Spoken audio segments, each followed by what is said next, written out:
This is the new VILTROX 50mm F1.8 autofocus lens for Sony E-mount, and I'm really excited about it.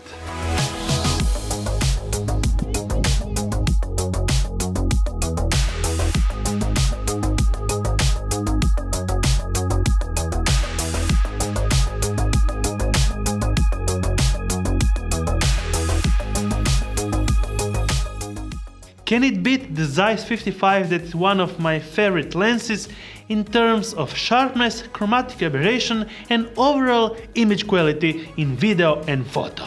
In this episode, I will be making a full in-depth review of the VILTROX 55, compare it with photos and videos to the ZEISS 55 and understand if this VILTROX 50mm is made for your production. And if you want to check right now, I made a complete review using the VILTROX 50mm while filming the review of the Weilight Ninja 400, and the link will be in the description so you can check out the complete review made with this lens filming the Weilight 400 review. And also in the links to the description you will find all my other lens reviews so you can check them out and actually understand what lenses I'm using in my video production. We will reverse this review by getting straight to the footage, photos and videos that I took with these two lenses and comparison between them. Okay, this is an ideal situation for a lens to show only weaknesses and advantages. Bright day, snow reflecting the sun to everywhere and my son on it. All the shots were taken at f1.8 on both lenses. The VILTROX 50mm f1.8 is performing pretty quite good in any lighting situation. The contrast is very well preserved in backlight situations, and almost better than the ZEISS 55. When talking about chromatic aberration, I actually think the VILTROX 50mm beats the ZEISS 55. And let's be honest, the ZEISS 55 has a lot of it, and it's one of the reasons that a lot of buyers don't like it. Let's be honest, the VILTROX 50mm f1.8 has also some chromatic aberration, but actually it's pretty much more contained and less visible than the ZEISS 55. The clear winner in the bokeh ball test with a more round bokeh balls is the ZEISS 55. The VILTROX has a more of an cat eye look. Now let's get straight in my studio with the video autofocus test with eye and face detection. The footage is recorded on the Sony a7 S3 with max sensitivity AF on in both lenses, AF transition speed 7, shift sensitivity 6 with the responsive autofocus. That said, let's watch the test. Both lenses on eye face autofocus were great and they are fast. The ZEISS 55 is a fraction of a second faster in the focus pickup, but it's also less smooth than the VILTROX 50mm f1.8. I feel that the ZEISS 55 has the speed but less smoothness. The VILTROX is a fraction slower but with a better focus transition.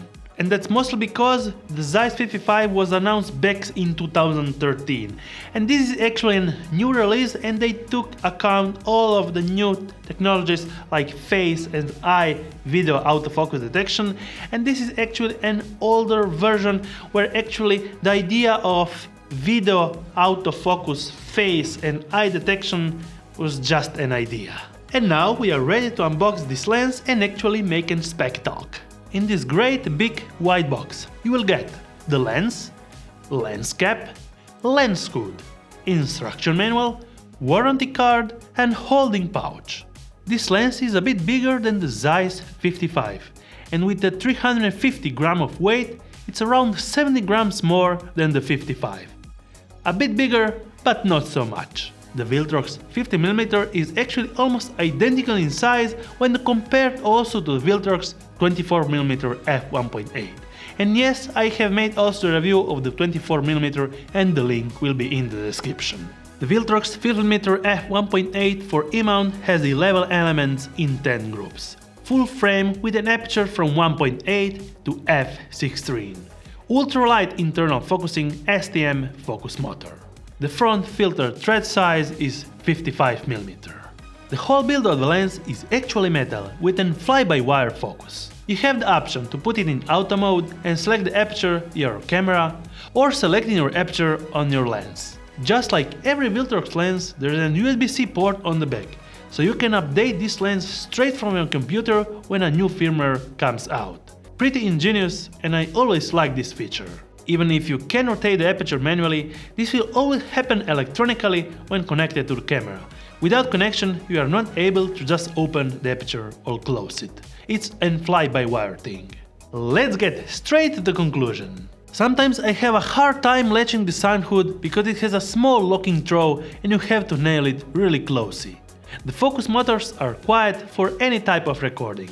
The autofocus phase eye detection worked flawlessly in every test made and there are no complaints about it. I'm actually more pleased with the AF pickup than the ZEISS 55. No focus breathing at all. In the bright day outside shoot, this lens performed quite amazingly well, and some shots are actually exceeding the ZEISS 55. No, it's not sharper than the ZEISS 55, but it's getting really close to it. For under $400, to be exact $399 US, this lens will actually mostly do the same as the ZEISS 55, sometimes outperform it. And yes, the ZEISS 55 is double the price of the VILTROX. If you have any question, feel free to comment down below, I will be happy to answer them all. And until my next one, thumbs up if you liked it, subscribe with the bearing icons to get notified every time I make a new video, and see you on my next one.